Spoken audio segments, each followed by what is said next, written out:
What happened here? Well, for 51 years ago on August 8th into 9th, 1969, Sharon Tate and 4 others were brutally murdered at the end of the street down there. Happened shortly after, well, it started probably before midnight. Stephen Parent was probably shot right before midnight. He was the 18-year-old high school student that was visiting William Garrettson. So they went down there, and Stephen Parent was the first one that was killed. There are some theories that he was actually the last person killed. I don't know. I've just read that in the book called Chaos. And like I said, I don't know what to make of that. Again, the best way to find out is to listen to the transcripts of the witnesses that were here. Are you okay? Yeah, it's just weird. I like feel like somebody's watching me.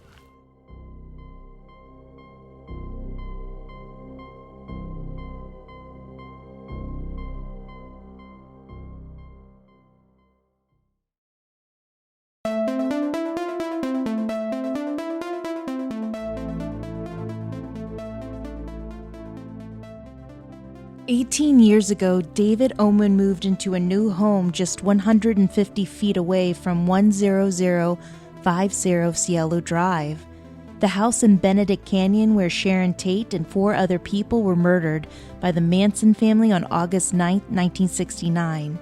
But it seemed as though the new home that David owned came with a few unexpected guests. Since the very beginning of David's construction of his house to the moment he moved in, there's been claims of footsteps, unexpected whispering, and even the feeling of being watched. It wasn't too long since his move until David finally was woken up in the middle of the night from what he claimed to be an apparition of what appeared to have looked like one of the victims of the Sharon Tate murder. Could it be possible that he was visited by the ghost of Jay Sebring, one of the victims of the Sharon Tate murders? And since then, David also claims to be in communication with Sharon Tate herself. Or could it be something else? Could it be Benedict Canyon?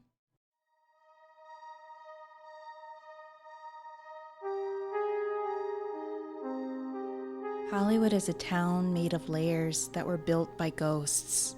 Peeling back each layer is like turning a page in a book. And if you take the time to study each page of that book, you might get to know a few of those Hollywood ghosts. Grab your K2 and join me on these little travels and investigation for our new little mini-series that I like to call Chasing Ghosts.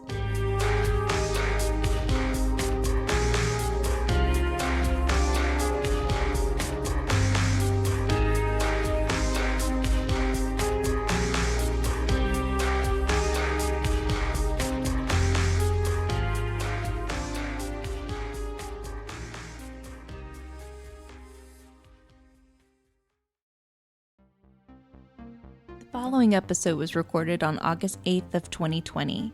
Safety protocols and measures were taken during this investigation.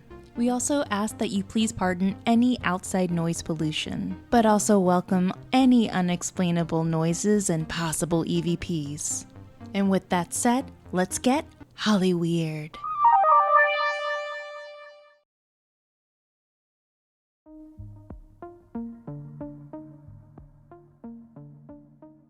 Welcome to our new mini-series called Chasing Ghosts, where you get to tag along with me during my paranormal investigations. Recently, I've been contacted by a few individuals in and around the Los Angeles area who claim that their homes are haunted. Join me as I travel to their homes to interview them, do a walkthrough, and sometimes bring a fellow paranormal investigator with me and our Hollyweird psychic to help us find out answers to what or who is the cause of what goes bump in the night in their homes. Well, let's get started with episode 2. This one I like to call the Oman House, which is a house that is nestled within the infamous Cielo Drive. So what makes David's house so unique? Well, almost 51 years ago, Sharon Tate and 4 of her other friends, Steve Parent, Wojciech Krakowski, Abigail Folger, and Jay Sebring, were savagely murdered by the Manson family on August the 9th of 1969 at 10050 Cielo Drive in Beverly Hills, California, in the location of Benedict Canyon. The location of this incident is known today as the house at the end of the drive. This tragic event remains one of the most prolific crimes in American history. You see, back in 1999, David Oman and his father purchased a nearby plot of land and built a house on it, just 150 feet from where the original Sharon Tate house once stood, where the murders took place. It was completed in 2002. Since moving in, the Oman House has notoriously been known to be full of bizarre spirit activity. People come from all over the world to just drive up the street of this infamous neighborhood, and the Oman House has been the subject of various network TV shows such as Ghost Adventures, Paranormal Witness, Ghost Hunters, My Ghost Story, and so much more. Countless sightings of apparitions, disembodied voices, doors closing on their own, objects falling, even light anomalies and shadows. Numerous recordings of EVPs and objects moving continue to add up at this location. Within the last decade, David has allowed access to dozens of paranormal investigative teams and seekers who brought instruments to measure electromagnetic energy in the air, which is thought to be a sign of the spirit world. He's even mentioned that the very first person to document the paranormal activities was world-renowned parapsychologist Barry Taft, who said in over 4,000 cases he's investigated, this house has the highest consistent EMF readings he's ever seen. He's called it even the Mount Everest of haunted houses and the Disneyland for the dead. Yet living there has never fazed David Oman, by nature a spiritual person. He isn't fearful of ghosts over the paranormal activity that surrounds his house. He actually enjoys the dead over the living. If anything, it actually inspired him to write and produce the movie House at the End of the Drive, a fictionalized movie based on what he witnessed on Cielo Drive, followed by his most recent project, his book, Ghosts of Cielo Drive. I remember my first visit to the Oman House, which was in October of 2019. I just remembered his house from many shows that I would watch. I wanted to experience all the things that everyone else had experienced within the house. And sure enough, I did.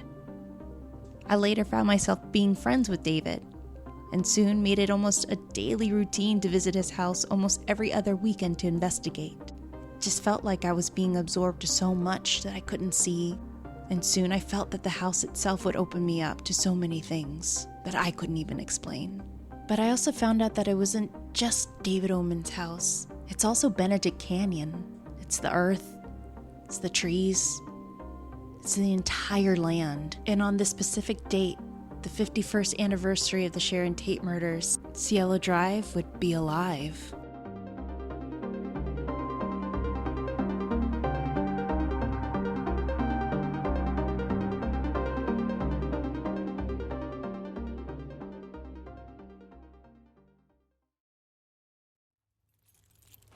Got our masks on. I just brought gloves. I have extra ones if you want some. Okay. Here. So up there, just to let you know, is where Manson's followers walked up and approached the house. And that's where they cut the power lines and everything to kind of isolate them into one corner. Sharon Tate, J.C. Bring, Abigail Folger, and Wojciech Rakowski. It is really quiet here. All right, so I'm gonna bring in some equipment. The date is July 30th. It's Thursday, and it's 7:05 p.m. I just pulled up to Cielo Drive with my friends Sant and Sam. Originally, I wanted to come to this investigation by myself, but I thought it'd be great to have these two open-minded skeptics join me. This is their first time at the Oman House. The weather's pretty nice. It's around 68 degrees. We're donned in our masks as we approach David's doorstep, wondering what's going to happen right when we enter the doors. Oh, that's a part of his movie. So he made a movie called House on the End of the Drive based on his experiences after he built the house in the late 90s. And he was visited by one of the... Okay. He was visited by one of the victims of the Sharon Tate murder, who he believes is J.C. Bring. Yeah. Hey! Sit down, wait a second. Okay. Go, Reggie. Stay in the house. This is Samantha. This is her boyfriend, Sam. Nice to meet Nice to meet you. Big Ten, huh? Uh-huh. Uh-huh. Did And, you show them that? You get your head in that goddamn house, you son of a oh, bitch. yeah. We haven't walked He there goes, yet. why don't what? Why don't you look like three bandits and walk down there? Except Mrs. Yazzi's already in a tear. She already told somebody in a white Sport Range Rover, "You're in private property. You can't turn around here. No, don't back up. Oh, wow. Yeah, so a lot of people have been coming up here, like, even after the film was done. Have you seen Once Upon a Time in Hollywood? Yep. Like, after that opened, people were, like, swarming over here. Did they film around here? Yes, they did. David actually helped them with logistics. Your house was one of the base. They used my house and more like his house as a base camp. But Brad was in the Carmen Ghia. I've got footage. He was turning around in the blue Carmen Ghia right here in my driveway. Here, let this car leave the driveway, and then you can walk down there. Okay. Did you show them the Great Wall of China that's being built? Yeah, in what's my going house? on right here? Is this a house or is this a wall there kind of? It's three houses that this guy bought. There's a house there, and a house on the end. He bought all three of them and destroyed them, Oh, wow. and decided to build this monstrosity. We walk down Cielo Drive as David tells us about a man who is building this major mega mansion. He bought 3 large homes, tore them down to build one ginormous one, and the chaos that is about to ensue and rock Cielo Drive. The neighbors like things quiet. They don't like tourists coming up and down the street. But since the release of Once Upon a Time in Hollywood, it's been the opposite. The neighbors on Cielo don't embrace them, but David seems to. So who's living in this house right now? This Argentinian is renting it out, this producer guy, whatever. Oh. And my friend Steve, who I made friends with, that's one of his cars. How have they been handling this location? They don't, it's not discussed. They don't, they're Catholics and they don't believe in that shit. Oh, But so- you can see, look, as you start to see, it's just that, and it goes. Right. And that's just enormous, my God. And the views, like I said, will be insane. Look at Isn't that, it? it's Yeah. just amazing, just amazing. Jesus, I can't believe And that's that. not street level, mind you. Street level is another 25 feet up above that. So that's down on the terrace level. Wow. Yeah. It's amazing. Jeez. It is so amazing. It's just unbelievable. I mean, the amount of concrete that they've poured. Mm-hmm. That's a big job. Yep. And they have like 2 or 3 years left till they're done. And this has been going on for now a year and a half. I mean, just look at the size of that thing. It's the same story that we hear in Hollywood. Some things are here one day and then they're gone the next.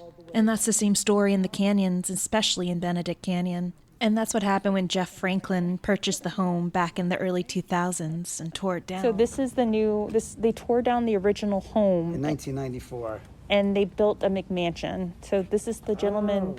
Oh, So this is not a part of that. Oh. But this is After that quick walk-up tour to Sharon Tate's former home, we make it down to David's house. It's literally 150 square feet away. We walk into his home and we're greeted by his 2 Rhodesian Ridgebacks, Fiona and Reggie, and a few cats. David has the TV on to the news. There's always a sense of welcomeness when you walk into David's house. It almost feels like kind of like a chaotic museum. You see pictures of Sharon Tate and paintings. Aside from the specters that happen in the house, that's the thing I love the most about his house, is that he has a lot of artwork on the wall. He has a lot of collector's items, especially contributed to Jack Johnson and the Doors. He also has a friend that has painted several personal pieces of Sharon Tate that he has on his wall. There's also copies of his book, Ghosts of Cielo Drive, on the coffee table and bar. David mentions that within the past month, he's slowly been opening his house to his personal and close friends in the community. Famed Hollywood witch Patty Neckery being one of them. Yeah, she was here with Stefan Bagatti. The economy has sunk so low, and Yeah, it he did a needs the live basic building blocks to recover. That's right. She's in Virginia City right now, or She's going to next week. maybe you smell. Yeah, next week, the 8th of, yeah, she's going to be there for the 30th anniversary. For the 51st anniversary of Sharon Tate's murders, yeah. Oh wow. That's part of the reason why I didn't want to do it that night, because I want Patty to be here because she wants to do a seance on the other night. Well, I have a girlfriend who's ready to do a virtual seance or a walkthrough downstairs. She's a medium. Oh, great, I'm a large. Was with a medium once a time, but these are gone. That's history. The story, by the way, have you guys been watching the, and if you are, you're missing it tonight, the Epics docuseries on the American myth, Helter Skelter? Oh, that's airs. That is on. That's already on. It's in Sunday, Monday, Tuesday, Wednesday, Thursday. So tomorrow. Yeah, tonight's Thursday, right? Yes, it's the fifth. Yeah, it's the almost to the end of the show. Tomorrow's the last episode of it. So whenever you want to go downstairs, let me know. And when you want to go do the investigation or seance down on the third level, let's record we'll do you first. whatchamacallit. We'll get Ashton. She's down there living there with the 5 cats. Okay. Yeah, 5 cats on the third level. So. It's not like it used to be. You'll see what I mean. A lot has changed since March at the Oman House. David has actually opened his doors to his friends who needed a little help and allowed them to stay in one of the most haunted areas of his house, the 3rd floor. Not only it's the couple, but it's also their 5 cats that have taken residency of the 3rd floor. But that's one of the things that I love about David. Take him as you will. He's a little eccentric and loud, but he has a heart of gold. He's opened his house not only to us, but to his friends to stay during these hard times. And not only that, he is cooking up a good set of ribs for us, so we're definitely here for the ghosts and the food. Happy. Crappy, She is. She's happy. She is happy. This is crappy. Oh no. Or you can tell them like what happened with the figurines. The earthquake hit this morning. That's what knocked over the figurines this morning. Oh, one of them. Well, 2. They knocked him over again. Shit. That's one of the most common paranormal occurrences in the Oman House. It was documented on Ghost Adventures a while ago. He has these Beetlejuice figurines above both of his aquariums, one in the theater room and the other in his living room, that just fall forward out of nowhere. David believes that the spirits of the house make them fall forward as a way of communication and acknowledging your presence. And it seems like they've been falling forward a lot. What about Sharon visiting and Al McCary being here and describing that? And right as I said it, the thing got knocked over. We have it on camera, but I'm not showing it to anybody until the event. Wow. What time did that happen? 7:45. Jeez. It's so funny because like people are so scared of spirits and stuff, but like what is an instance where anyone's actually been harmed or like killed by something? It's more psychosomatic than religiosity. Yeah. People are scared because of the religious beliefs and because you're brought up, a lot of people are brought up with a lot of strict adherence to religion. And it's like, it's a devil. It's like, really? And the mark of this devil is 666. And it's like, no, it's not. It's the mark of ancient Rome of the Roman tax stamp that was in a triangle and it said 666. And it was all duty goods that were coming into the Roman Empire. And that's where the 6 against the ancient Romans, who in their minds were was the devil incarnate on this plane of existence. And so they were the people that had the mark of the devil. The devil was ancient Rome. So you have 666. Such horseshit. And that's the joke. I'm sorry. I've lived in this house for 18 years. I've seen a ghost. I've sat at this dining room table in front of 5 other people and seen a glass of wine slide across it on its own and wine go like this. And it's like I sat back in that chair and said, okay, now I've seen everything. And they were like, when the husband's like, looks under the table, I said, this is glass. I said, that's glass. I said, no magnets, glass and glass. It's not a parlor trick. I'm actually going to time stop right here because it sounded like we collected an EVP in response to David's explanation of the table. I'm going to play it back for you real quickly. Glass and glass. It's not a glass and glass. It actually sounds like a female saying yes. Maybe agreeing with David. 2 weeks ago, right where you guys are standing, my friend John Doherty was here with me. I was on the 2nd floor. And the second time in this exact spot where somebody has been standing by themselves and heard a voice. I mean, clear as a bell. And the person that heard said, David? And in this case, my friend said, David, is there a chick in this house? Is there a girl in the house with us? I'm like, I was downstairs. I said, no, we're alone. He goes, I just heard a girl's voice say, hi, John. I said, fucking A. I said, what time? So we have 3 cameras. So the house is laid up with cameras all throughout. So the 3 cameras in that room, we listen to them, and you hear this girl's voice go, "Hi, John," and I'm like, "Holy shit!" And it's like, 5 years ago when my friend was in here, he heard a guy's voice say, "Oh yeah," when he was here getting food at the dining room table during an investigation, and he says, "David." He's like, he starts walking down and looking, goes, "David." He goes, "Hello? Anybody?" And there was no one on this floor, and we played it back, and you hear this voice say, "Oh yeah." And it's like, who needs a Gosh Darn Frank's box or a spirit box? The spirits talk. You can hear them. I have them saying, "Fucking pricks."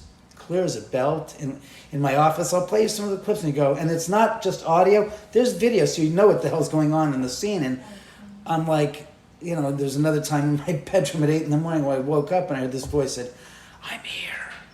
I'm here. I'm here." And it's like, I only heard it one time, and 10 minutes later, I looked up at the clock and I said, "All right, it's about 10 after 8. All right, that happened about 8 o'clock. I'm going back to bed." I woke up an hour later, I go on the machine, on the computer, and I watched the video, and it's like, he said 3 times, and it's like, holy shit. Telephones, cameras, anything electronic, your batteries might go dead while you're here just like that. You get out of here, about a half an hour later, your phone's like totally charged up. So take a look at your phones, because God knows Tammy's had that experience. Oh, yeah. And it's crazy. It's absolutely cracked out of your eyes. I'm like, I was at 60 before we left, and now I'm at 32. That's a little weird. That has to be weird because it hasn't been that long since you left, and would be. It's literally. I wish you would have taken a look at it when you got here, and then seen out, just saying, "I've been here 25 minutes to an hour, and it's already down that many. It can't be." That's what I'm saying. Watch when you get home; it might be back to normal. Go. So those are more occurrences of the paranormal that happen in David Oman's house. I could actually vouch for a majority of them, having investigated the house for 1.5 years. I even remember my first investigation there. We were sitting in a seance in the 3rd level, and we heard what sounded like a woman crying, followed by a child laughing. I thought it was a joke at first, but then I realized, wait, it's just the 7 of us in this room. All the windows and doors are closed. The houses next to us are dark. There's no explanation for this. I asked David, is this a common occurrence to hear these random voices out of nowhere? And he said, yeah, it is. He even showed us documentation, video footage of EVPs that he's collected out of nowhere. I even remember him showing me footage of these investigators in a room sitting down during an investigation. You can hear clear as day a man's voice come up on speaker and say, "Get out." I'm sure a lot of you guys are wondering, men, women, and children, I thought it's just the victims of the Sharon Tate murders. And why is it at his house that all this occurs? Because David is very open. And at the same time, the house itself is a huge magnet. He'll later on explain how famous paranormal psychologist Barry Taff investigated back in the day. According to Barry Taff, David's house sits on a geometric anomaly. You can actually feel the magnetic energy in that house the moment you step inside. And according to Taft's readings, the original reading or a healthy reading of electromagnetic energy is 200 to 400. However, at the Oman House, it registers 2,000 to 4,000 milligrams. Sam, you want to describe your first experience here at the house? Oh, yeah. I just kind of remember, like, the figurine things. I remember watching, like, one of the other girls who was here, like, recording it and then it, like, falling over. Mm-hmm. And in the basement part, right, it was, like the little ball, mm-hmm, the light-up ball was, like, flashing. Also, I forgot what it's called, like the... Earth and wall room. Huh? The earth and wall room. Oh, the no, third no, floor. the Oh, the K2 meter. Yeah, the K2, like, going off when people would ask questions. Mm-hmm. And, I forgot what those are called again, The dowsing rods. Yeah. I remember using those and then seeing another person use them, and, like, that was really creepy because I've seen those so many times everywhere. Mm-hmm. But it's like, I'm always like, oh, it was probably a fan or something. It's so easily faked, but then you can see it and there's no wind in the room, mm-hmm, and the people have their hands completely still and they're, like, completely moving on their own. Right. It's nuts. And Stan, what about you? You said, are you open to experiencing anything tonight? Yeah, I mean, Have you ever had a paranormal experience before? Nope. Never? Never. David, what can you say about people who've come here for their first time, who are skeptics or believers? Have they had their first experiences here at your house? Well, skeptics are the ones that always end up telling me, it's like, I just had something happen. That didn't happen. It's like, what? And it goes, I felt fingers running up and down my spine, and they end up leaving. Mm-hmm. It's almost an affront, I think, to the spirits. They kind of take it personally, like, we don't exist? What the hell do you mean we don't exist? Mm-hmm. Really? Well, let me ask you, is this mean I don't exist? And they partake in this kind of a game of letting you know that you're wrong, and in the most provocative way. I mean, I've had people that have said, literally, one guy was a producer, he was down on the third level watching my movie, and I said, look, I'll go upstairs and get you something to drink, okay? So I come upstairs, and I'm right here in the kitchen, and I'm getting him something, and all of a sudden, I hear footsteps, I hear the door close on the theater room, and I hear footsteps coming up the staircase. And I'm like, what the hell is... I thought that movie had a problem, something with the DVD, and he comes upstairs, he walks right past me, and he goes outside to his car, and I said, what's the matter? Wait, no, follow him outside. I said, what happened? He goes, I don't know. Something touched me, and I said, what? He goes, yeah, I'm watching the movie, and it's getting really interesting, and all of a sudden, I'm sorry I'm laughing, but it's funny to me, he goes, something puts their hands through my fingers through my hair, and I'm like, what? He goes, yeah, then I feel somebody's hands going up and down my back. And I'm going, oh. He goes, yeah, it's like I can feel it through my leather jacket. There's somebody running their finger up and down my spine. I'm going, oh, crap. And I said, what are you going to do? He goes, I'm leaving. I can't deal with it. What do you think I'm doing? I'm leaving. I'm gone. I'm out of here. And I said, and all of a sudden I blurted this out, and I said, that was your two friends. The one who died in the mountain climbing accident, and the other one who died in a car accident. And he stopped. He said, what are you talking about? How do you know this? And it's like, I don't know. I just met him that night. He was referred by a friend of mine to watch my movie. And he says, how do you know this? And I said, I don't know, but I said, your friend who died 4 years ago on a mountain or something, climbing a mountain, and he fell, and his grappling hook, whatever it was, ended up getting loose, and carabiner got loose and basically fell to his death. And he goes, yeah. And he goes, the other guy was like 2 years ago in a car wreck. And he goes, those are the two people that were letting you know they were here with you. And he goes, oh my God. He goes, are you serious? I said, yeah. And it was just, he goes, I still got to get out of here. He took off and he left, never to come back. Wow.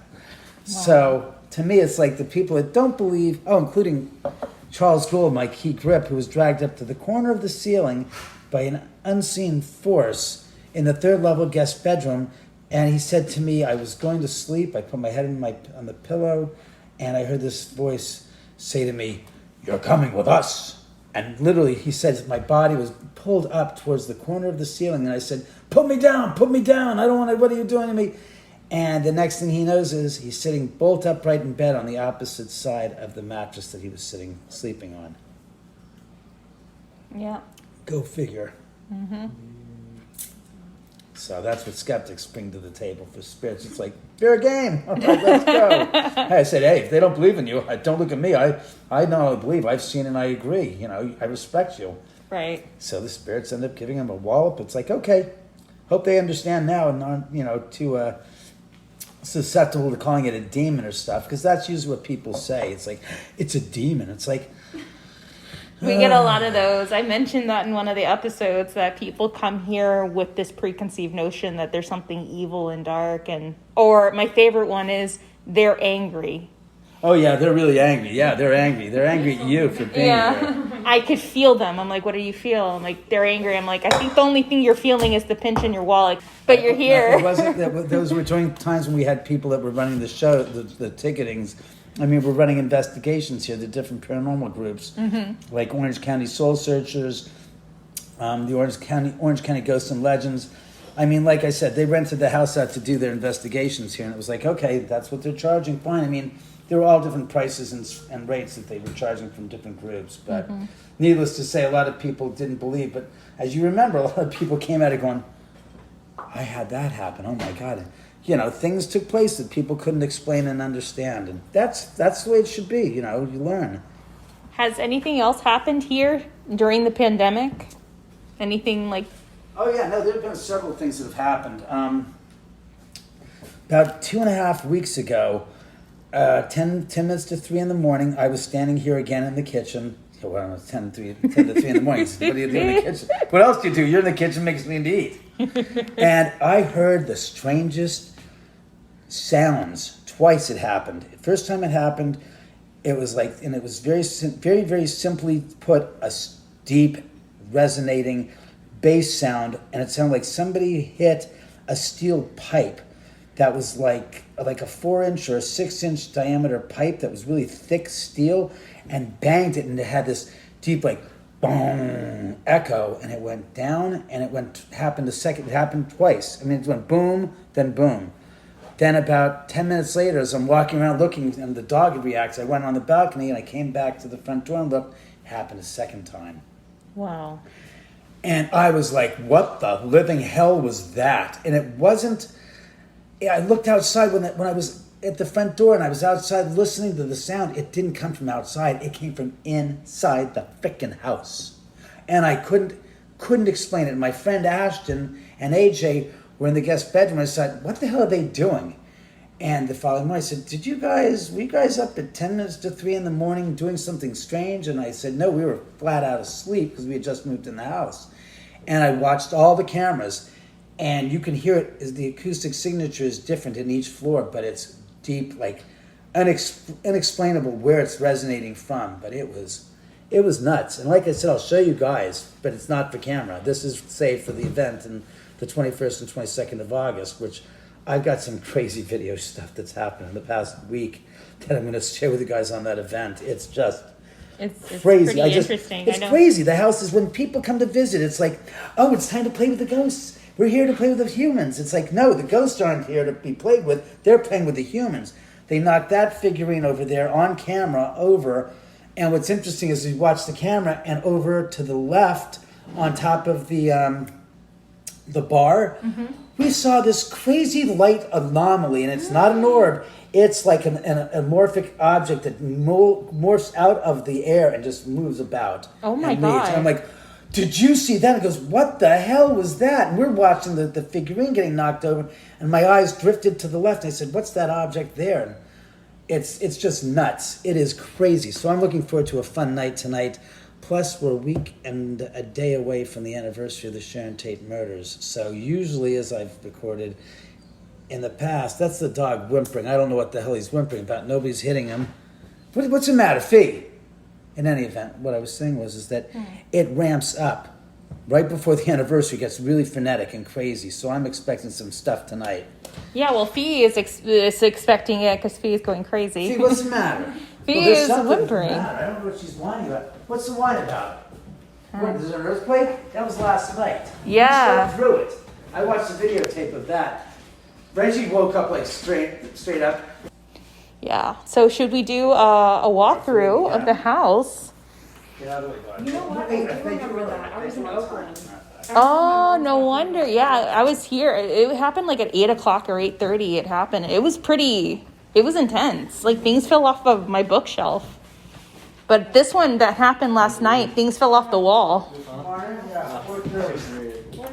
like that. That was weird. What happened? There Wait. was like something that was so weird. Wait, what something happened? like went across there, and then it was like right there, and then I looked over and it wasn't there anymore. Great, I don't have a fucking camera on it. Weird. So that's happened to me, and Well, that's where Jay was. Wait a second. that happened to me before. I believe you. That What happened. was that? That was me. Oh, God. No, the thing went... That was so weird. I Did you don't. hear the sound? I heard it. I thought that was this. It was that. Okay. Yeah, No, it was that this. It was Alright, this. fine, Okay. fine. That was So- weird. And then the light just flickered when I was talking about it. Yeah, what are those flickering like?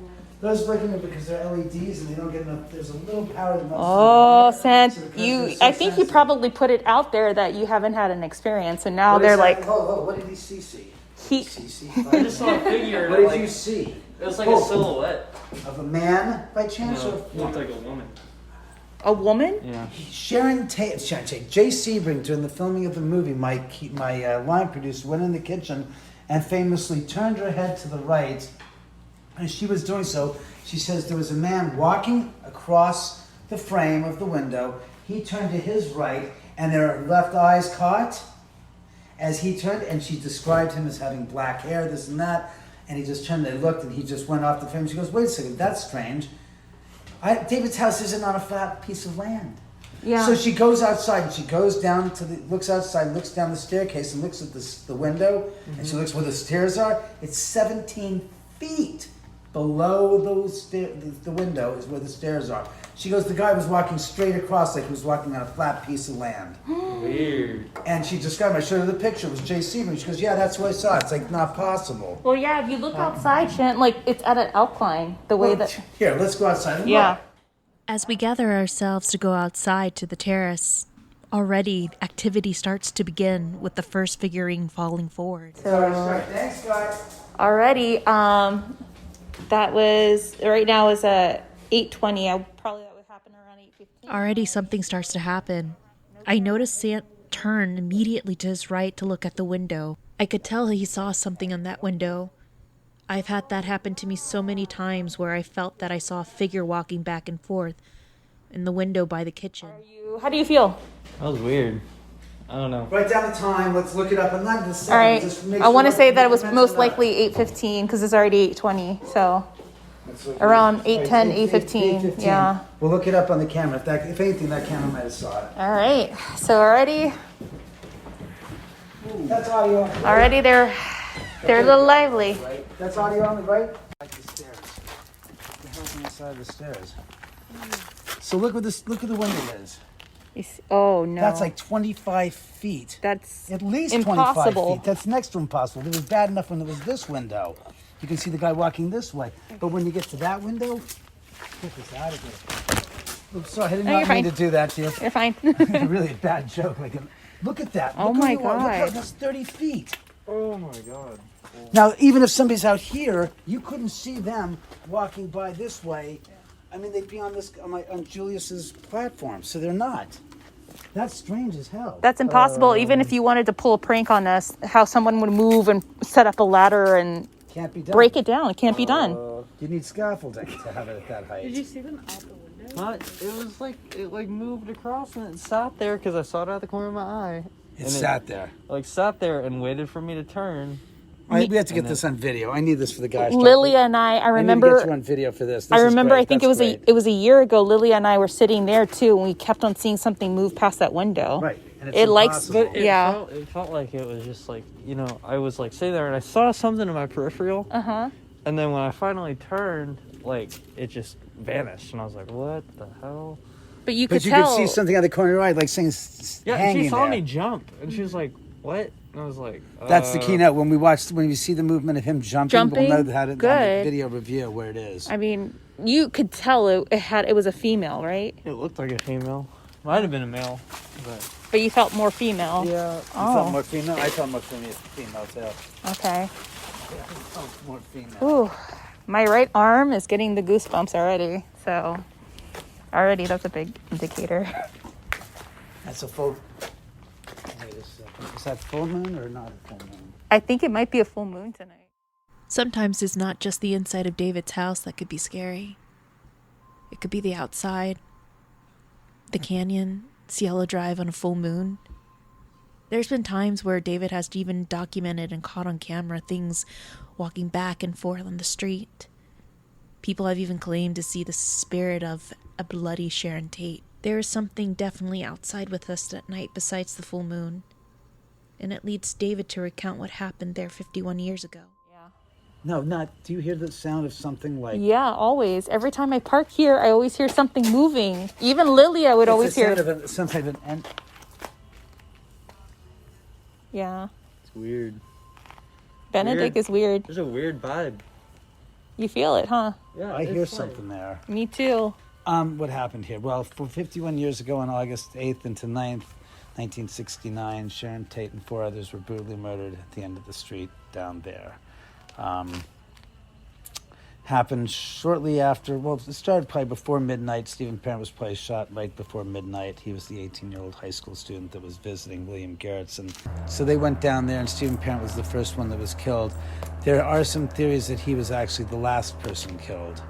I don't know. I've just read that in the book called Chaos, and it was something I was like, what the fuck? Holy crap.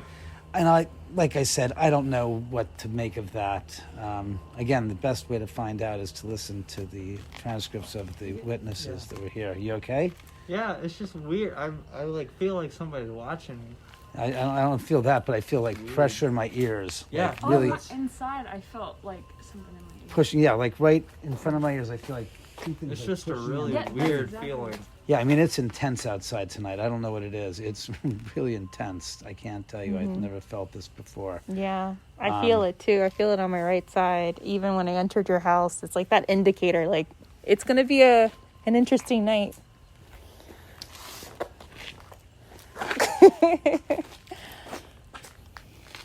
Andiamo, Pinchicano. So, David, you also wrote a book about your experiences and We're everything. done with talking about the murders? Okay, let's go to something else then. I'm sure they feel good about that. No. So, like I said, he was the first one killed, and then Sharon Tate, the 8.5 months pregnant actress and wife of Roman Polanski, was killed there, as well as her friend Abigail Folger, heiress to the coffee empire. Her boyfriend Wojciech Wojciechowski, and Sharon's ex-fiancé, hairstylist to the stars Jay Sebring.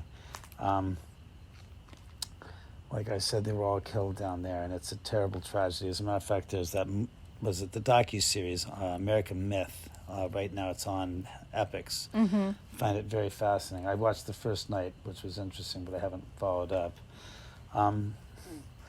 Like I said, it's been glorified or glamorized in a sense by what's his face? Tarantino? Yes, Quentin Tarantino. Thank you very much. I was totally blanking out on that, but in his movie version of Once Upon a Time in Hollywood, which is an interesting take, and I don't want to say take because it's really not. It's an interesting fantasy as far as what should have or could have happened that night and didn't. But it's an interesting story. I have not seen it myself, and I probably won't. I'm just not a fan of rewriting history to make an interesting story of a terrible tragedy. Yes, as a matter of fact, you asked me about my book, Ghosts of Cielo Drive. Yes, it's a book that I wrote about the house that I live in and the stories that have been accruing in the past 18 years of living here, and of course the history of the Sharon Tate murders, and the story of the Native Americans, and the prehistory of, I guess, the pre-white history of Benedict Canyon and Beverly Hills as well. You can obviously see it only one place. It's at ghostsofcielodrive.com. And like I said, if you're interested in It's a good read. It's a good read because you go into the history of not just the murders, but you go into the entire history of the location. Benedict Canyon as a whole is a weird anomaly. And can you tell them what's across the street over here? Right across the canyon when we go on the back, and I'll show you guys. Is Roman. Here we go again. Roman. No, sorry, Roman. No apologies. Sorry. Rudolph Valentino's house. He was from the 1920s, early 1920s to mid 1920s when he died of appendicitis, if I'm not mistaken. And his house is also haunted. What's left of it, even, because he was so in love with that location and loved it so much that when he died, he couldn't separate himself from that place and still comes back to visit every day at 12 noon. He's supposed to walk across the top floor of what's left of the property, which is the guest quarters.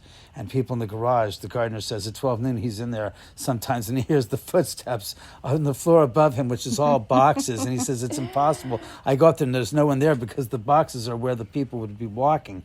He hears the footsteps walking across the floor, and he goes, ay, Chihuahua. So. Hola, Señor Valentino. Yes. Sí. Yeah, it's right across from who is it? getting- Ariana Grande's house. Well, is she's right gone. over there. She moved out. As a Oh, matter of she fact. She was did? renting the house down the street from Rudolph Valentino's and moved out. We go back into the house to prepare to eat and gather ourselves. And then something happens to Sant that none of us can explain. Besides my great grandfather. I just heard people. There are those they said you're not familiar with that have passed away that are around you. Now this might sound strange, just ask me, what's the story with your father? What happened? It happened. Jesus Christ. What happened? I heard something on my left. Was that a man's voice? What? Did you hear a man's voice? Yeah, and then I heard a whisper. Write down the time. That was 8:20, 8:22. I heard a male whisper. I'm looking over. You- and right when I heard it. Ask her about her father. I'm hearing they're saying, ask me about her father. Ask her about her father. Why am I being asked to ask you about your father? He's living. Doesn't matter. Okay. So they're saying, ask her about her father. They're saying, did your father practice in believing in spirits and stuff like that? No, Do you know? I don't. he's Christian, isn't he? My dad's He's a Christian, but I devout know Christian. that he's not like. I mean, I don't know a lot about him. He could have. He's like a heavy metal listener, and he was like a rebel. He might have become more Can't stand Christian up. after he had some doubt in the things that weren't. I'm being Well, told. so my grandma's like super. nuts. What did you hear, Sant? Huh? What did you hear? I don't know. I just heard. I heard it faintly, but I didn't hear anything. But I heard somebody speaking, Yeah. but I didn't hear what was said. And then I looked over, and there was another silhouette, and I was like, "Oh my god, okay." Oh man. And that's why I jumped. Where was the silhouette? Oh man. Huh? Like right there, Right here by the. Oh. by the little machine. Okay, we'll have a thing. video of it then. 8:20, 8:30. It was 8:30. This is weird. Oh, good. This is real weird. They're really Active? showing yourself or trying to communicate with you, Sant. You've never had any experiences growing up. Nope. You He's never. never been here, Sharon. Well, So what do you like- expect? Well, growing up, I mean. No. How old are you? 24? Nope. I'm 18. Holy shit. I did. I asked the spirits to basically manifest in the show of good. I hate to say this, but to perform. To basically give the audience, the guests, a chance to really feel. I said, if you want to play with some people, got a couple of people coming tonight. I said, be on your best Sam, what behavior. did you see? I've been seeing like black dots everywhere. Black dots? Yeah, like as if it's like a shadow, but it's just in the middle of the room. Like I saw one right over there. Again, Right I here. saw one 8:40. right there. All right, 8:40. Mm-hmm. Like on that chair. What's the matter? Same thing. No, I just want to say, Jay, you're too fucking much. Or is it Sharon? Who is it? Abigail? Sharon? Jay? are you seeing it right here? So One of the right upstairs? here, just letting everyone know that the window is open, so you can't really see a There's glare. no reflection in the Yeah. And it doesn't happen right there. It happens. It happens right here by the screen, right? Shit. Can I just try something just to debunk? I'm gonna walk right here. I want you to look at Sam, and I want You go to. outside, you mean? No, I'm just gonna walk. Do you see anything on your peripheral as I'm walking? On your. No. Okay, so it's not the reflection, but you see it right here, right? He sees it in the screen. Okay. I saw something right there. Okay. A dot. So you're seeing. Well, the good thing is the camera's working. I hope the gosh darn thing is All on right. color. Is it on infrared? Don't be on infrared. Please be working. Shan't, may I ask you, like, is oh, it? killer? Do you know, or Right, can you it's sense? actually in color. Thank you, guys. Can you sense what it might be? Do you see a man, or could you tell if it's a woman? I don't know. It's just like A shape. yeah, it's A like, human but shape. yeah, it's like If an outline, like a silhouette is what he's saying. It yeah, sounds like. it's not like a full Defined. Yeah, It's not it's just defined, like- it's just a shape. yeah weird. But it's something enough to catch his attention, to keep on drawing his attention outside, it seems.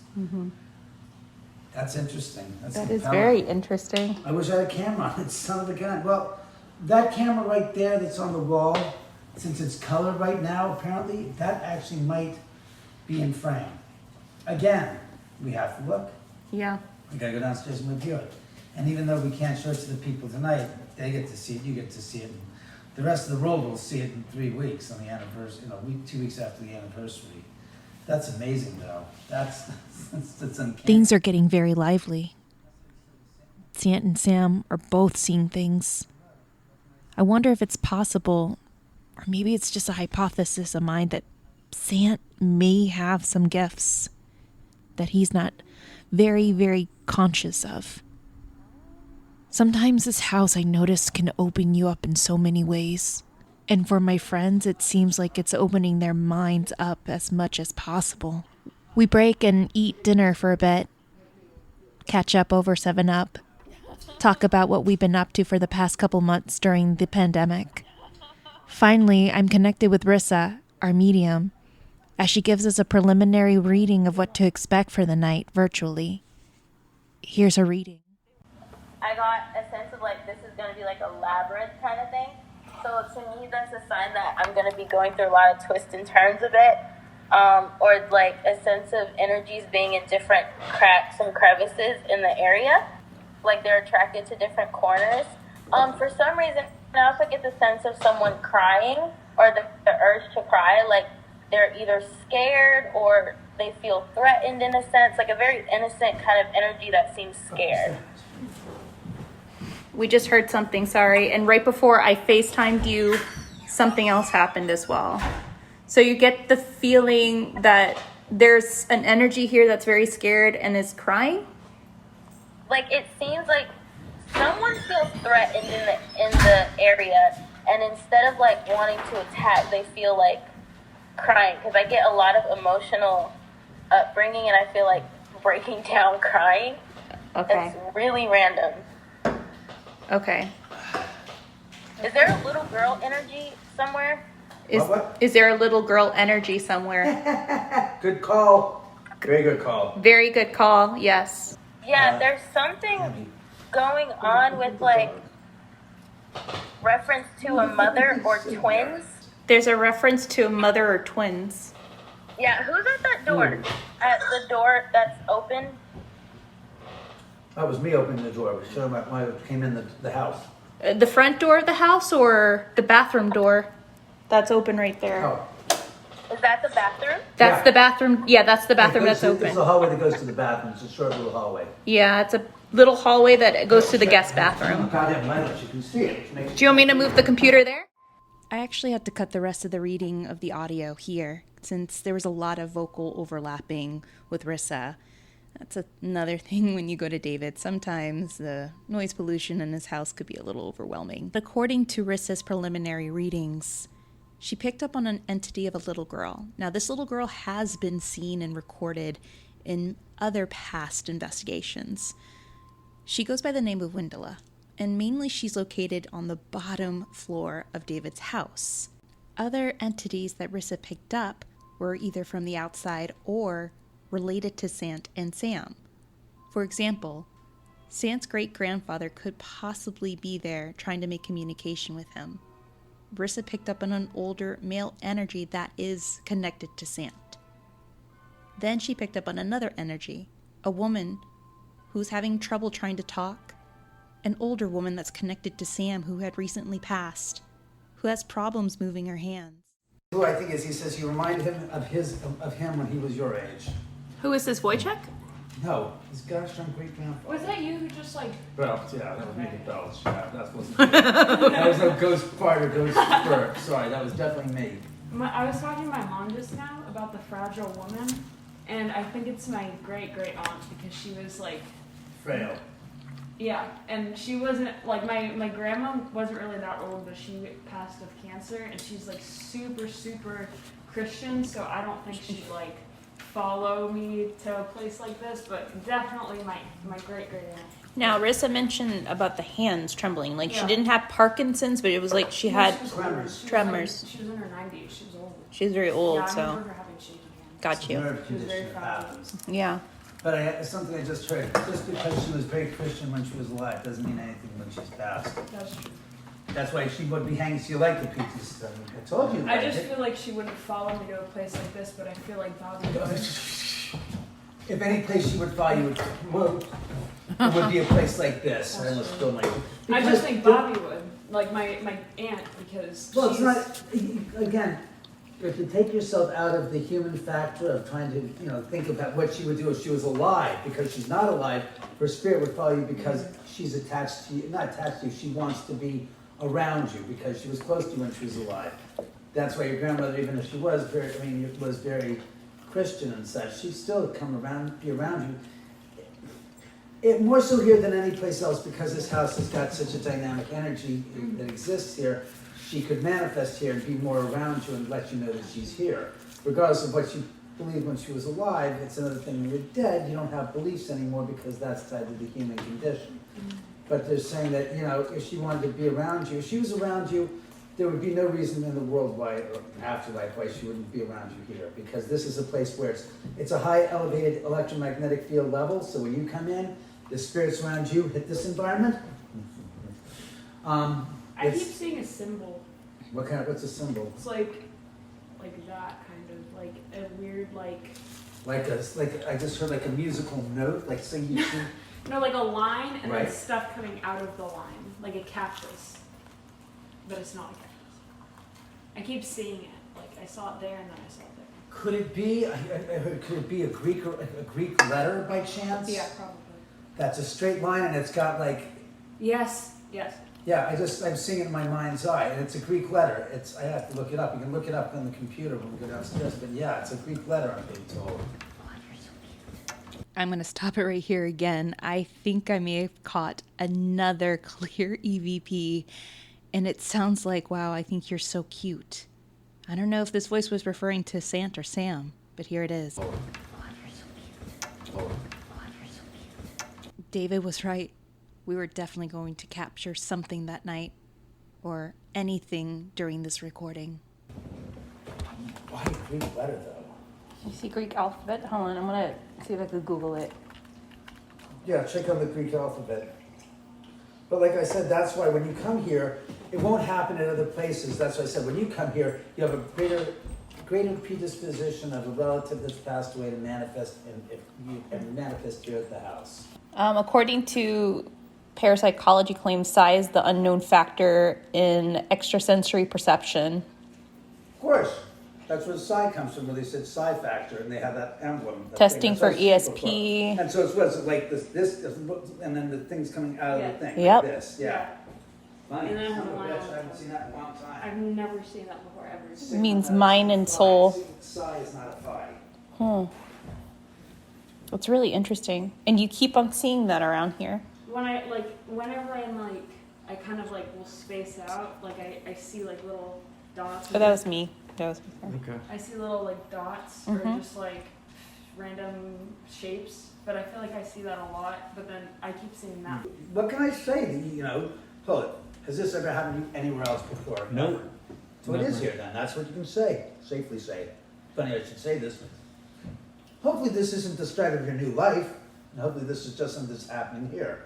Meaning, I hope you're going to call me up in a couple days and say, Mr. Oman, it's not stopped.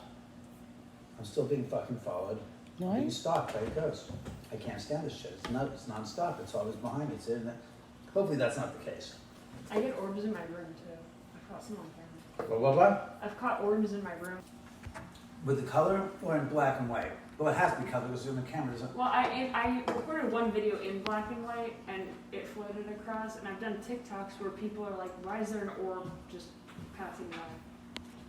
If that's in color, then it's not. That makes no sense because most orbs are a reflection of infrared light on a speck of dust.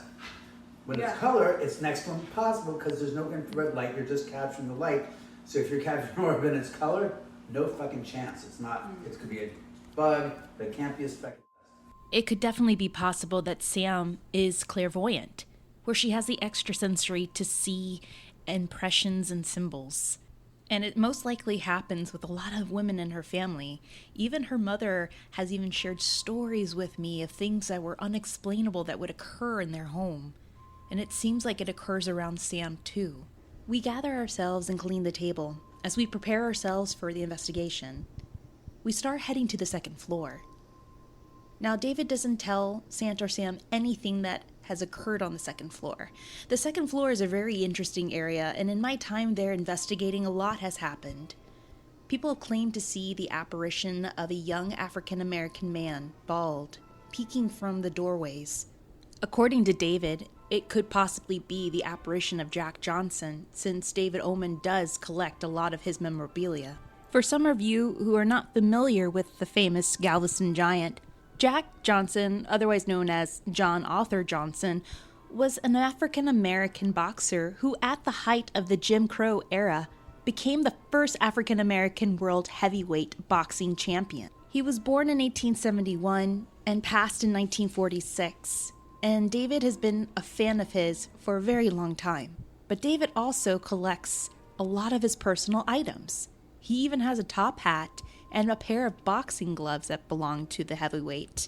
Could it be possible that the high levels of EMF in his house can manifest something out of those items? Maybe it can manifest the apparition of Jack Johnson, who wore those items and even boxed in those gloves. Who knows? But then something else happens while we're in David's office. While we're looking over footage on his computer, we hear a loud thud above us. And it most likely is one of the figurines. However, it's just the way that the sound was so loud and so aggressive. David immediately goes back to his computer to look at the footage on his camera. This is why he has to have those cameras stationed on every floor and every nook and cranny of his house. You never know what goes bump in the night at the Oman House, or what could possibly manifest. Did you hear that? Yeah. What was that? The fuck do I look like? I'm a psychic? I look at the cameras to tell you. It's probably That's so weird. Could that happen Ash downstairs?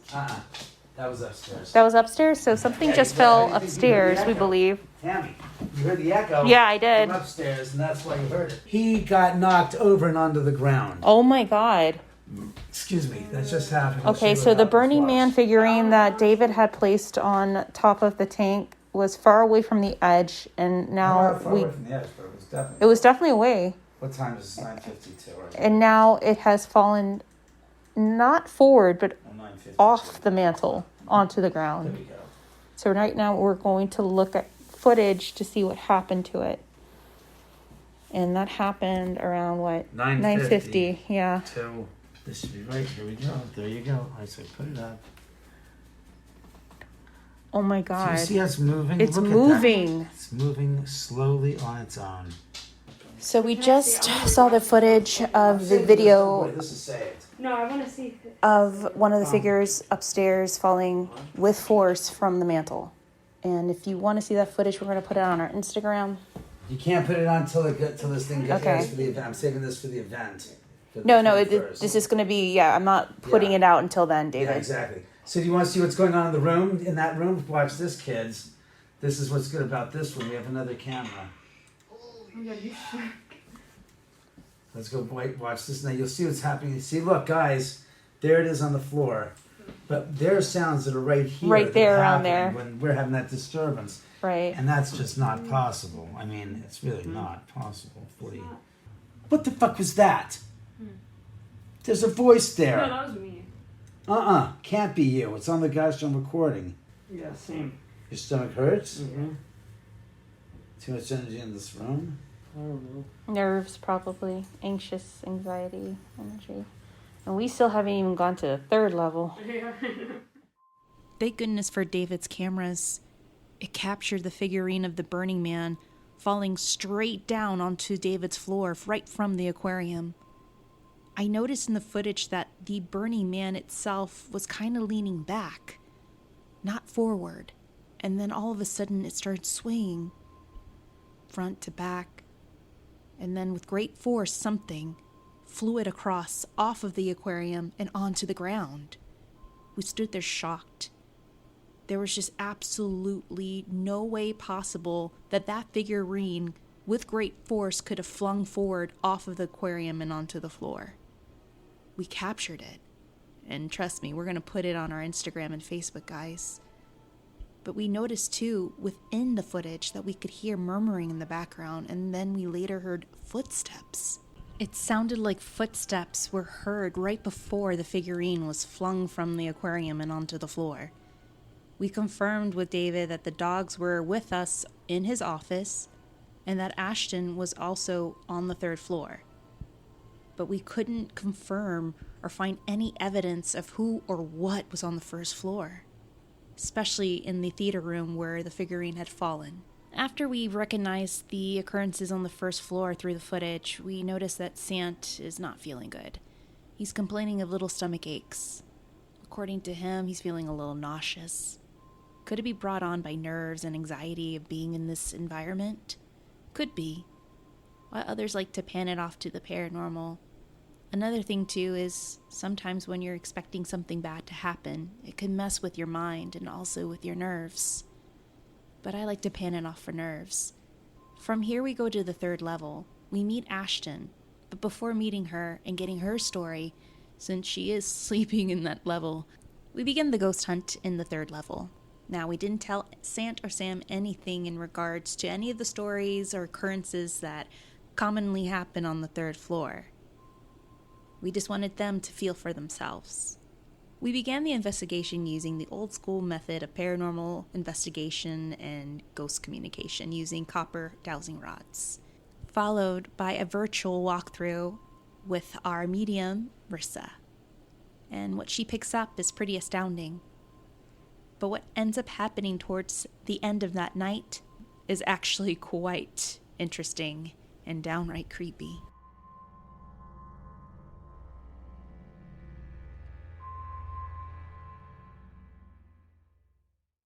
Yeah, so let's go down here. You could go first. It's dark. It's okay. I think someone's down there, so I think Ashton's down. yes.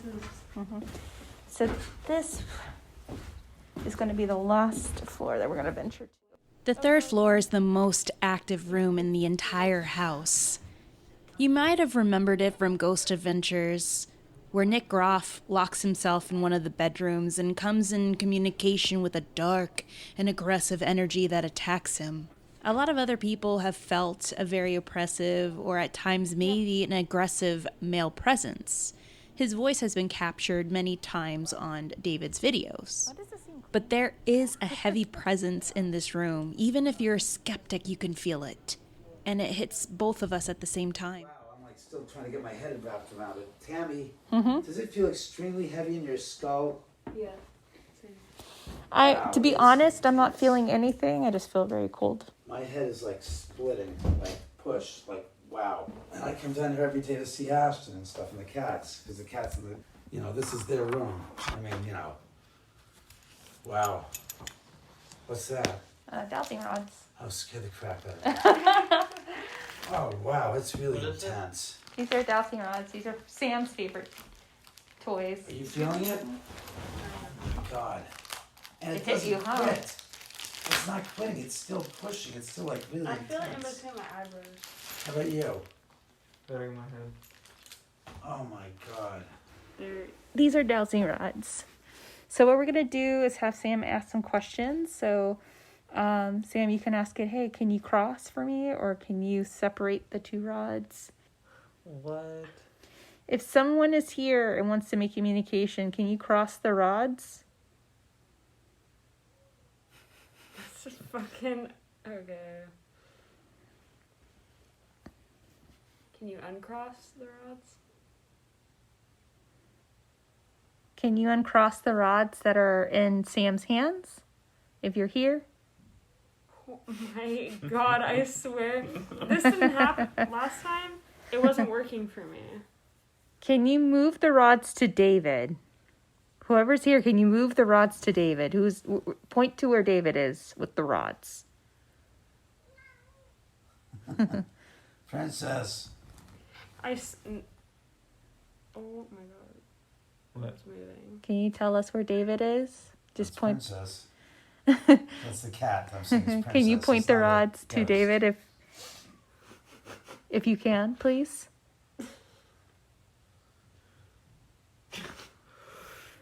What? That's crazy. It's trying to. Okay.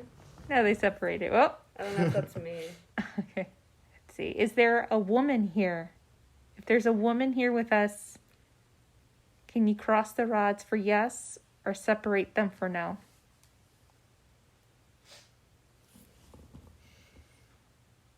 Is there a man here?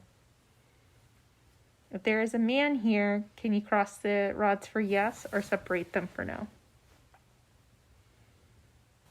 Is there a little girl here? If there is a little girl, can you cross the rods for yes? Keep them separated for no. So the rods crossed. All right. Can you uncross the rods for us, little girl? If you're the little girl, can you uncross the rods?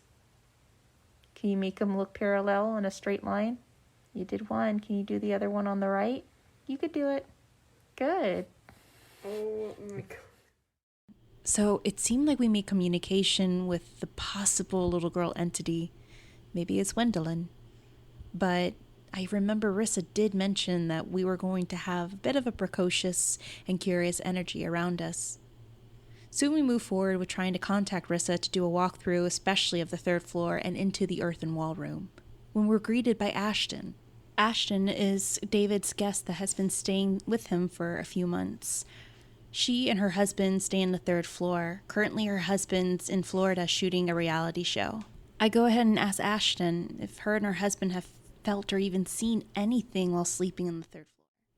Do you want to go back in there? Oh, no. I wanted to ask you if you felt anything in the room or had a certain He was experience. wearing a mask with me. I guess I'm dead man walking. I have. You know, I've been visiting this house for a long time. So, and I'm pretty sensitive to these things. Wow. I really haven't in the past 2 weeks that I've been here had anything super significant happen. Mm-hmm. But in the past, I definitely have. It's been more upstairs for me, though. What have you experienced upstairs? I felt somebody coming up behind me. Oh, wow. I get that kind of feeling, like somebody just, kind of sidles up and stands there to the point where you're like, whoa. you kind of check behind you, Oh, hell what's no. going on. Like, Yeah. This is mine. Yeah. And that's kind of been the most significant. I've had that experience in another apartment of mine that was built in the 20s. Park Rodeo, but I've never had Anything like a spooky, bad here. Right. I mean, as unsettling as the other situation was at my old apartment, nothing kind of accosted me except for to freak me out. You know what I mean? But yeah, no, I haven't, and not in this bedroom or this level, which I know some people, because it's so built on this earthen ground. Right. That's what I was telling David. Yeah. I feel like it's just so much more to this than just the house. It's the earth. Yeah, it's the earth. And if you go down one, like right under here, it's literally mound. Yeah. It's all earthen. Oh, yeah. Yeah, underneath. Like almost up to the thing, so you can really feel it here. Oh, definitely. But yeah, no, I've been fortunate that I haven't had a bad experience. Well, that's good. Yeah. That's great. And now, give me your phone number, because now I'm sure the spirits will be like, they'll be like, let's, what, you haven't? Now I'll tell you a new story tomorrow. Exactly. Let us check our list. Exactly. Well, thank you so much. So maybe it's just the bad energy or the demons that the Ghost Adventure Bros carry with them on every investigation. Now we move forward with our virtual walkthrough with Rissa.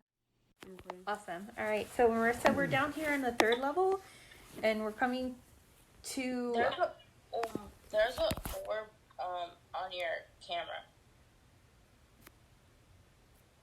An orb? Yeah, like a blue and white circle that kept following you. It's gone now. Oh, wow. Can you pick up what that orb might be? It's it's trying to do you feel something by your chest? Because it I've been feeling like since coming into this house, I've been feeling something on my chest. Yeah, someone I think is either trying to be by your heart or poking at your heart area. Oh. Don't mess with my heart.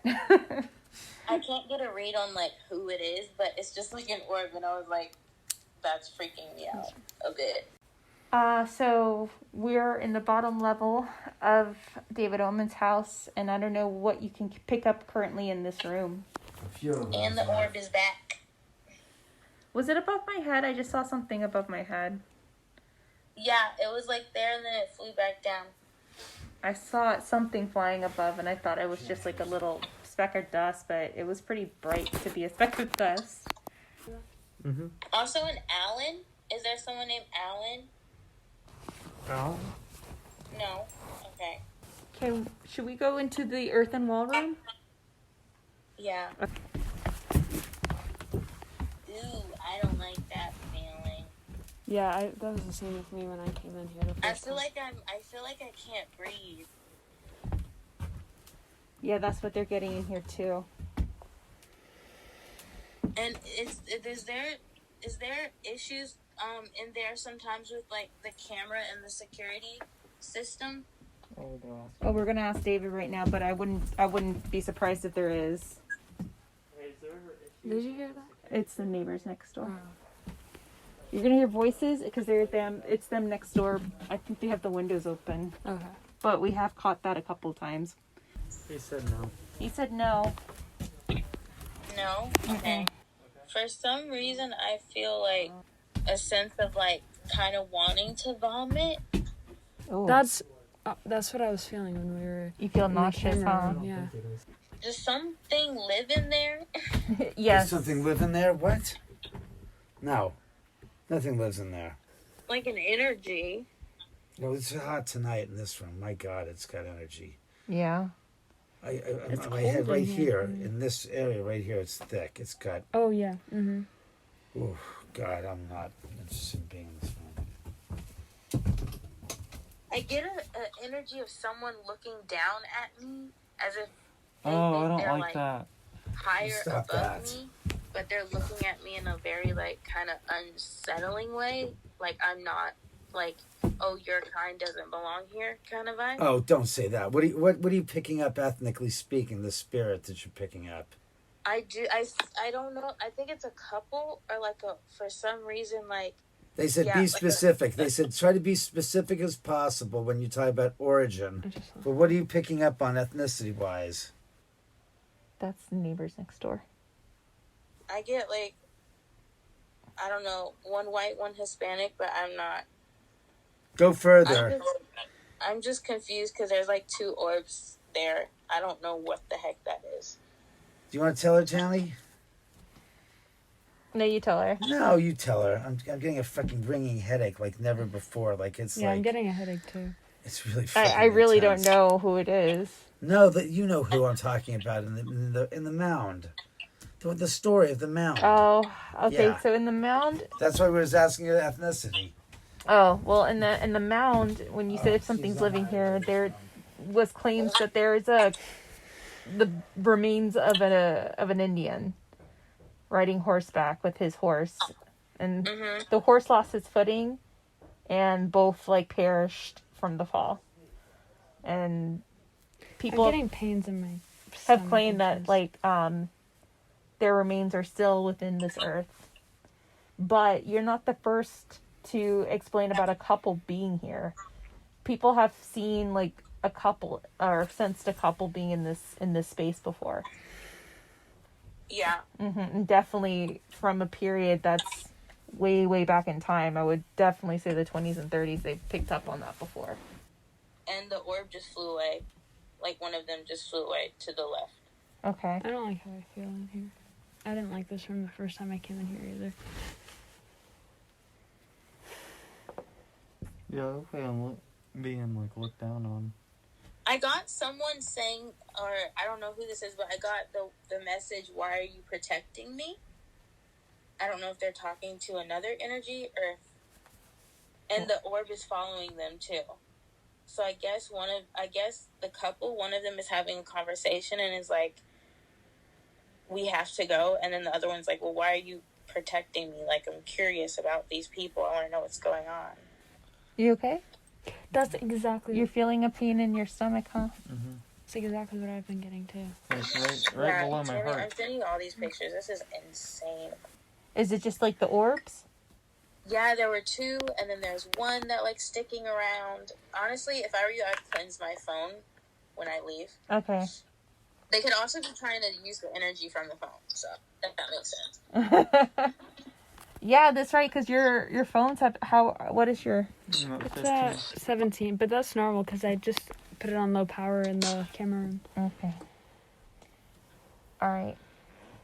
Do you know why people get severe pains in their stomach here? I get a sense of a piercing kind of vibe, like, ooh, that does not feel comfortable. But when you talk about the people or the horse and the man falling, I get a sense of like a piercing vibe, and it's interesting because I just got this crystal, and the top of it's a tower, and the top of it's really pointy, and I get of someone falling on the point. That is definitely what could have happened to this young Native American that was riding horseback. Because I mean, when the horse lost his footing, he fell with the horse. He could have possibly fallen on something. How do you know about the guy falling? So, they've had several psychics and mediums come in here, all not knowing the history of the land, but they keep on saying there's this Native American that's attached to this land and he died. Not the way you think. He died on horseback when the horse lost his footing on the ridge. Are you okay? That, I don't like that. You're getting a lot of piercing pains? Something was over there. Oh, wow. Those orbs are really strong by him. They're by his stomach, actually. Like, I'm screenshotting this so I can, like, send it to you, but they're literally on his stomach. Okay. Rissa sent me the pictures while we had her on FaceTime during the walkthrough. And the pictures were astounding. You can literally see what looks like blue lit dots on Sant's stomach, and one behind my head, and one in front of my chest. Now the headaches and the stomach pains. Some people like to pan it off as paranormal. It's something, too, that I've witnessed other people feeling and sensing while investigating in this specific area of the 3rd floor. I would like to pan it off to science. Could it be that the deeper we're going down into this hill, especially on the 3rd floor, because you can literally see the exposed earth in the earthen wall room, and the high levels of EMF that can cause such discomfort in one's head, creating pressure, creating a headache, quite possibly could be scientifically related.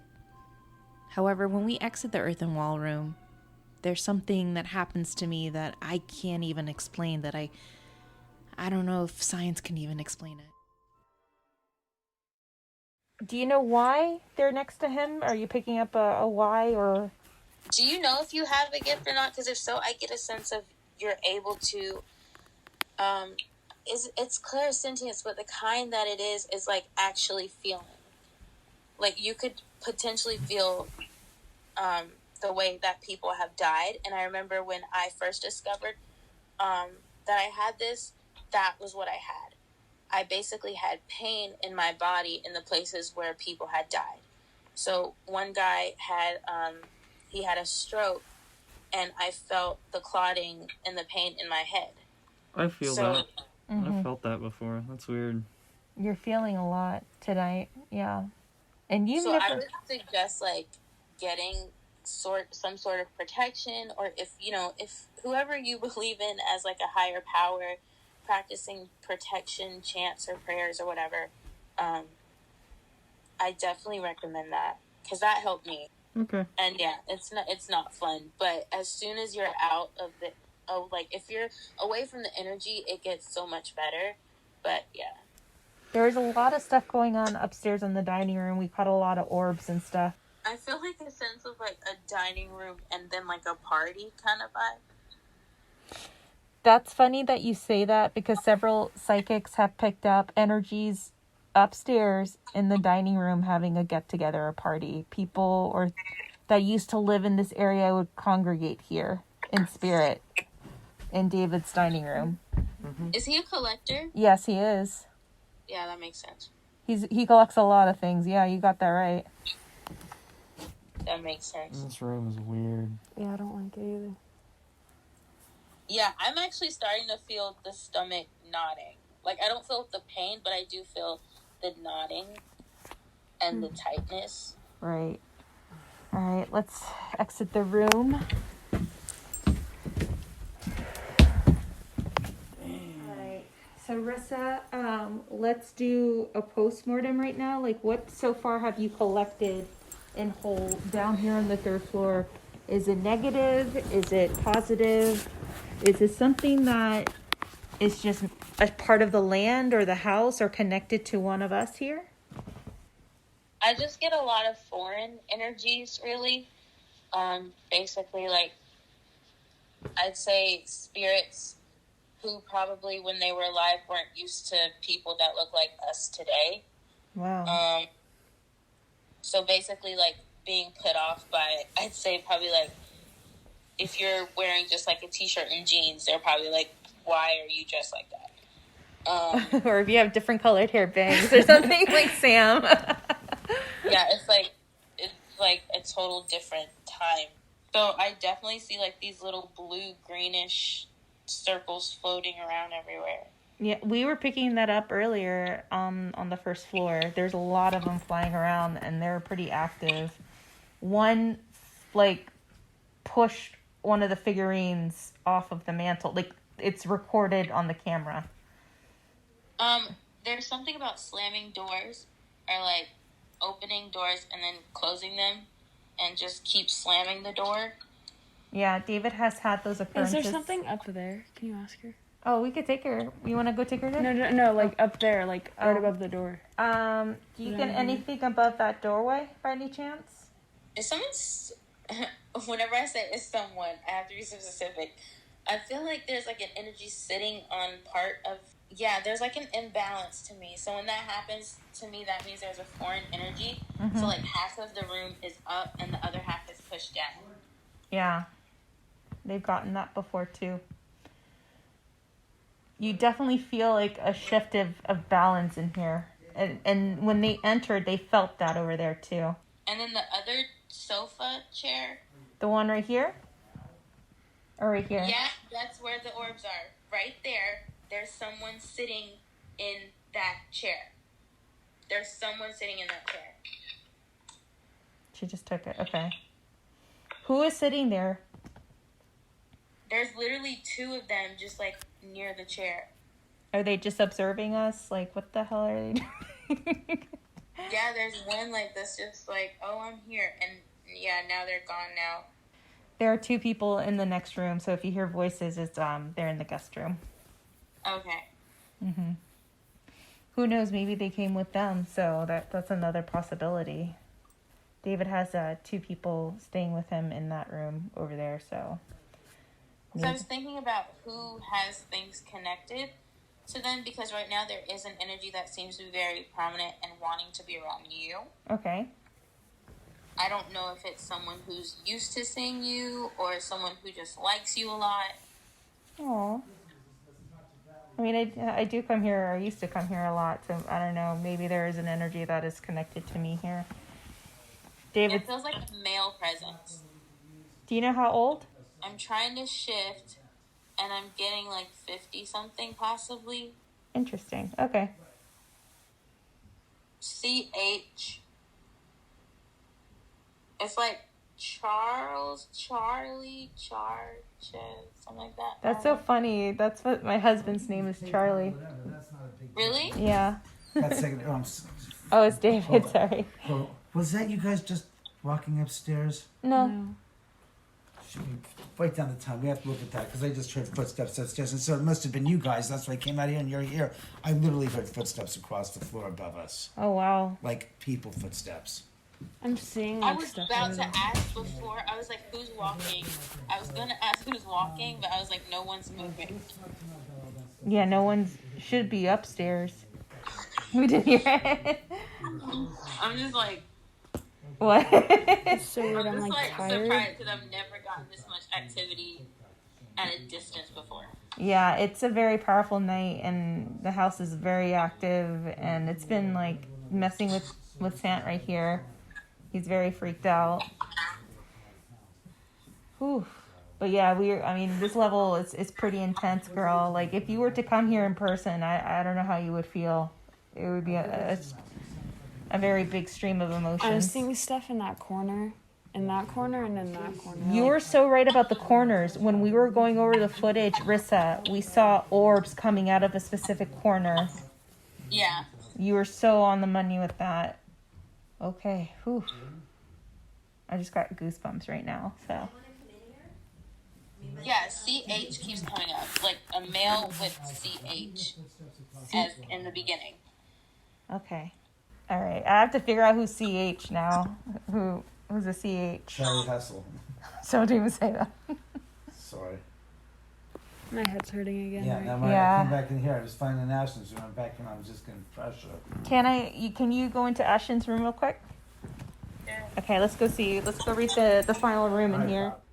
I take Rissa, Sant, and Sam into the guest room. This is the infamous room where Nick Groff was locked in to what he experienced as being an evil entity in there that scratched him and pushed him. This is actually a very interesting room because according to David, this was the room that his producer of his film woke up one night to a man's voice and woke up to a force dragging him out of bed and pulling him up against the corner of a room. A lot of people have witnessed or felt a male presence. It's very dominant. One female paranormal investigator left the room screaming one evening because she kept on complaining about a man screaming in her ear to get out. Let's see if we could capture something or remnants of that man being in that room. And there goes 2 orbs again. They're back Or 3. here? Oh, wow. What's wrong? What is it? Did you see something? Mhm. What did you see? This is another silhouette. This creeped me out a little bit. Okay. Sean just keeps on seeing silhouettes. They've been seeing a lot of silhouettes. Do you pick up any certain energy in here? A specific one? Don't be surprised if one of you possibly get like a little tug or like a little swipe on the leg. Just say no. But All right. So we get a little tug. I get a man standing by the window, kind of, what is that, a door? A sliding door? Yeah, right over here. Yes. There's what? I said there's a lot of men, like, it seems like in this area, Yeah. there's like a lot of male energy. It's like, no. You are 100% correct because a lot of people that have come here, especially myself, we've seen a lot of male shadow figures. We've collected a lot of male EVPs down here. And there is a specific male energy here that is pretty dominant. I think I said that last time I was here too. Yeah, I you felt like that too, Sam. An older man. Like an older man. He's very particular. Oh, yeah. And like a Something child. With the leg. There's something with the leg because, like, I'm something with the leg. I don't know what that is. Something with the leg. What about the leg? I like feel someone like pushing against my knee or pushing against my thigh. I don't know if they're referencing to like possibly an injury happening to them. I have cerebral palsy. What is it? Cerebral palsy. I've Possibly, had. and there's an orb right above your head. Oh, beautiful. No. You said something about a knee injury, and I've had my meniscus worked on a couple of times. You have. Mm-hmm. Was it the left knee? Right knee. Oh, right. Okay. Yeah. I'm getting left, so I don't know. Could I go in the bathroom? Huh? Could I go in the bathroom? Because I feel like there was something there last time. Yeah. You can go in the bathroom. Here, oh, you forgot the bathroom. Oh, you know bathrooms are my favorite. Didn't he say something about the... Oh my goodness. Hi, kitty. Hi. That's so cute. Remember he said something about this bathroom? Oh, yeah. There's something in here. Uh-huh. Have you already taken pictures in that mirror? I don't think so. No. Why? Not gonna say you're gonna see a shadow or anything, but you might see something. Yes. It's so funny that you do say that because we've in the past captured what looks like reflections or things running past the doorway or appearing in the mirror like a shadow figure. I've seen my first shadow person in this bathroom. Really? Yeah. A year ago. But yeah, I get goosebumps in this bathroom all the time. I was locked in here and someone knocked on this window. And this window is literally 20 feet above the ground. Mm. So there's a lot in this bathroom. Sans, how do you feel in here? Yeah. Is there someone standing I saw... in the tub? Yeah, I saw something right there. Like, move like that. They're literally just being there. Like, they're literally just popping up and just being there. Not really saying anything. Not really wanting anything. Just there. I see it. And unlike any other energies I've felt or seen, it seems like orbs are all over the place. We end up leaving the bathroom and meeting Ashton and David in the main room to go over Rissa's readings. She still picks up more readings in the main room. A bear that David has that moves on occasion that he confirmed. Rissa also picked up the state Arkansas, which was kind of interesting because David had a friend visiting from Arkansas and was staying in that room a few months back. As we're going over more of Rissa's readings, I'm standing by the bar that's closer to the earthen wall room entrance until I felt something grab my hair. And please pardon my profanity. What the fuck? I would freak out. I feel like peeing on myself. I'm not even there. In that Whoa, hold up. Hold the fucking door. Huh. Something just like went like this to my hair. Ew. Something Ew. fucking touched my hair. Ew. What's wrong with that? What time was that? That was at 11:35. Right when you guys when you guys were talking about the bear, it felt like somebody was going like this. I'm not even joking. Did you hear him move? Yeah, it felt like someone was like going like they were. Good. Thanks, Bears. I get to put this on video. Fuck! What the fuck, Jay? You can tell me my hair's really dry. I get it. I get it. I need a mask. That's probably him confirming that. Yeah, when you see these pictures, Tammy, I'm gonna have to see if you can, Okay. get like another reading on yourself to figure out who it is. Because Okay. someone's all connected to your. Okay. Just to find the heart. The heart. Well, let's take this to a Have close. fun sleeping. Thank you so much for everything. What a night. That hasn't been the first time that my hair has been touched. A few months ago, I was sitting in the earthen wall room with Michael, another paranormal investigator, when I felt my hair being tousled. It was as though someone was just going through my hair. It felt positive. It didn't feel negative. It felt kind of a gesture of care and love. I've been to this room several times. I've been to Zava's house several times, so I feel like there is some sort of a presence there that recognizes me and greets me and welcomes me. Who knows? CH. I'm sure some of you guys are thinking, could that be Charles Manson? No. Or maybe Jay Sebring. He was the Hollywood hairdresser to the stars. But who knows? Maybe it could be something or someone else that lived beyond the canyons in a different time in life. Soon we head upstairs to the first floor. We end up packing up. We walk to our cars. And I have a little post-mortem with Sam and Sant. The time now is 2:30. It's over 61 degrees outside.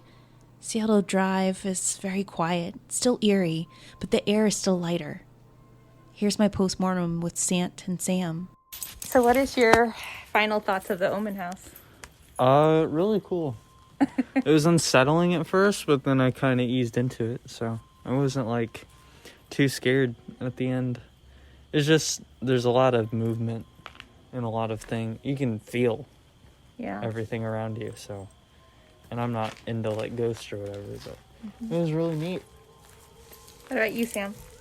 I think it's cool coming back for a second time because, I don't know, I guess because we stayed longer and it's like, I know that the feeling that I felt in there the first time was real because I didn't feel it outside of the house before. Mm-hmm. And I thought, well, it could have just been me.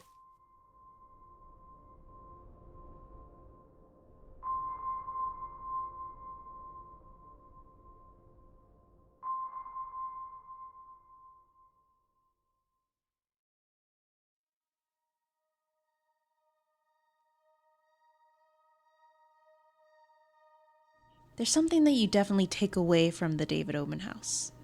I don't know how to explain it, but I feel like whatever's there goes beyond his doorstep, past Cielo Drive and into the earth, throughout the canyons. You know that it's there. You can't see it, but it could definitely see you. It even kind of hits me as I'm driving down Cielo Drive late at night, this dark street. That almost 51 years ago, 4 members of the Charles Manson cult walked up this street to commit one of the most horrendous crimes in American history. And that 51 years later, people still drive up this street as if they want to relive that whole entire night, just to get close enough to where the murders were committed. Hopes maybe they see something, or maybe even feel something. As I drive into the empty canyon streets of Benedict Canyon, William Faulkner's quote, for some reason, pops up in my head. The past is never dead. It's not even the past. I guess even if an event is in the past, it can still affect and influence the present and the future. You can never ignore the past. We should never forget what happened on August 8th of 1969 off of 10050 Cielo Drive. But when David Oman opens up his doors for us to relive that past, we are given a chance to connect with it, to communicate with it, and to chase it, as if we're chasing ghosts.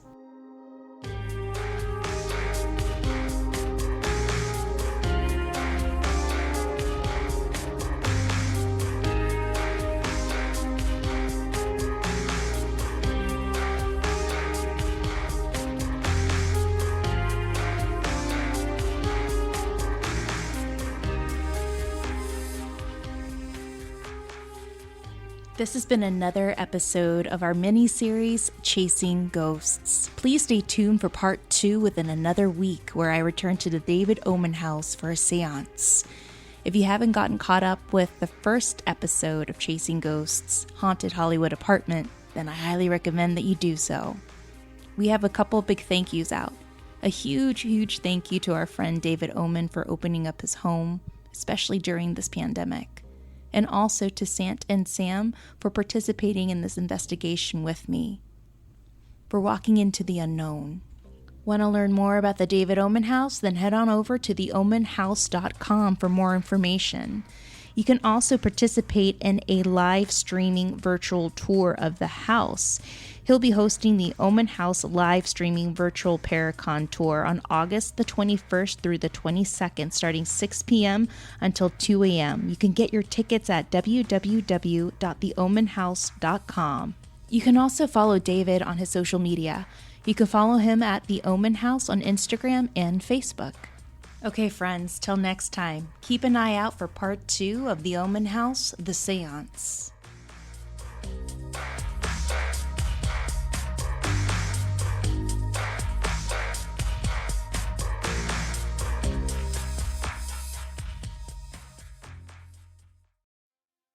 All right, now it's time for a little more of an upbeat outro and a big thank you, of course, to the individuals that help produce Hollywood Paranormal, our patrons. Yes, guys, this episode was made possible by our patrons, or AKA our Hollywood Paranormal producers. And we got a couple of new ones that we definitely want to say thank you and a big shout out to. A big thank you to our new Patreon members, our Hollywood producers, Crystal, Elizabeth Jones, and Amanda Masonheimer. Thank you guys so much for your donations and support. You've truly made Bryce and his beard cry, and we are so excited to have you on our Patreon team. Interested in becoming a Hollywood producer, or aka you want to be a Hollywood Patreon member? Then look no further. You can head on over to www.patreon.com/Hollywood Paranormal. For as little as $1 or more a month, you'll be able to support Hollywood Paranormal. You can donate for 1, 2, 3, 4, 5, or 6 months, however many months you want. A little does go a long way, and we're so appreciative. Once you join our Patreon, you'll be automatically inducted into our secret podcast society of Saturday Night Ghost Club. Saturday Night Ghost Club is a bi-weekly podcast where I collect real ghost stories from people off the streets, whether they're my coworkers, friends, acquaintances, or just random strangers. You'd be surprised how many people have ghost stories out there. And these stories will definitely make you sleep with more than one nightlight on. You'll also be spoiled with pins, Hollywood Paranormal stickers, magnets, and a coaster to rest your delicious iced coffee on. That reminds me, I do owe Bryce an iced coffee. Anywho, if you want to learn more about Hollywood Paranormal, then you can head on over to our website, www.hollywoodparanormal.com. You can read our bios, definitely check out past episodes, and shop at our merch store, where we have teamed up with the Noisy Project to come out with some pretty eclectic retro threads.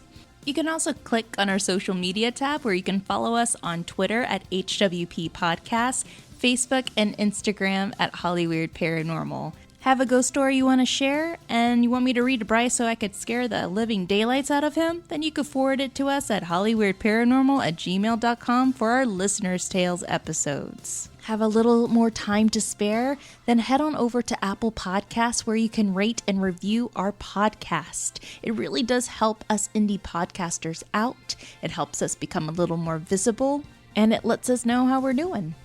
Okay, friends, till next time, stay healthy, stay safe, take care of yourself, take care of one another, but most of all, stay Holly Weird. We'll leave you with the rest of Dream On by the 88.